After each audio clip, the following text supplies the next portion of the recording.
வணக்கம், என் பெயர் டிபி. ஆயுஷ்மன் மற்றும் ரிதம் என்போரின் மாலையில் மயங்கிக் கிடந்தோம் எனும் சரங்கத்தி கவிதை மடல்கள் மற்றும் உரையாடல்கள் என்னும் தலைப்பில் SMS மூலம் உரையாற்றுவதாக இருக்கும். இதில் வரும் வார்த்தைகள் செய்யுள் கால வார்த்தைகளை தழுவிய வண்ணம் முயற்சி செய்துள்ளேன். அவன் முள்வேலியாம் துணுக்குகள் நீக்கிய பின் ஓர் அயர்வு மற்றும் சுகம் ஆம் கண்டான் அவன் ஓர் அழகு பதுமை அதிலே தந்த ஓர் உணர்வு வெட்கி தலைகுனிவாள் அவள் என்று நினைத்த மாத்திரமே அழைப்பு மணி அடைத்து கொண்டே இருந்தாள் அந்த பதுமை. அவலம் அறியாத குலமகனாயிவன் அல்லது அளவலாவுகள் முழுமையும் அறிந்த தேசிமான் தன் மனைப்புதல்வனாயிவன். மயக்குகிறதே இவன் வஞ்சனை தோற்றம்.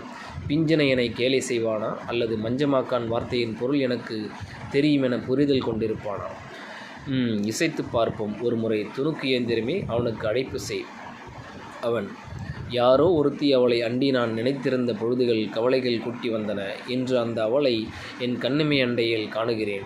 அதிர்ச்சி அலைகள் எந்த மூர்ச்சையடைய மேலேறி பாய்கின்றனவே. வந்த அழைப்பு மணியின் மறுநொடியில் திருப்புதல் மணி நானும் கொடுத்து அடுத்தடுத்த இதழ் போல வார்த்தைகளை அடுக்கி வைத்தேன். அவள் அடடே இவன் கெட்டிக்காரன் போலும், புரிதல் மிக பழகியவனாய் என்னுள் குடியேறுகிறான். தொடர்ந்து பகிர்வோம். அவன் உன் முகம் பளிங்குக்கல் என பிரகாசிக்கிறது. உன் வடிவு மாம்பழத்தையும் மிஞ்சிய சுவாசம் கொண்டது. உன் இதழ்கள் இலவந்திகை சோலையை கொண்டுள்ளது. இப்படி அமைந்த மொழியாய் என விவரிக்கப்படும் வகையல்லது உன் அருவிப்பேச்சு என்றெல்லாம். அவள் இவன் கவிநடை என்னை எங்கெங்கோ சுழற்றுகிறதே. நீ மகனல்ல மகான். உன் பேச்சு எதுகை முனைகளை பந்தாடுகிறதே. எங்கு கற்றாய் வித்தைகளை? அவன் இவ்வகையில் அவள் என் மீது ஊக்கம் கொண்டாள். ஊமையின் மிக்க குழல் புதுமை சுகம் காட்டினாள். வார்த்தைக்கு வடிவமாய் என்பார்கண் நயனம் மிகைத்தது அவள் தன் துணுக்கு மூட்டைகளின் ஊடே. உந்தன் முகமதின் பாசறையில் வரையத் தெரியாத பாலகனும் பரிசு பெறும் ஓவியம் பூசி காட்டிடுவான். மஞ்சமது மனைத்திறந்து பஞ்சனையின் வாசம் பருக கொஞ்சம் கொஞ்சமாக குருவிகளைப் போல் கொஞ்சி ரசித்தோம். தஞ்சம் என்று ஒன்றுமில்லா வண்ணம் பசலை மொழி புசித்து வந்தோம். பசிக்க பசிக்க புகைத்தும் வந்தோம்.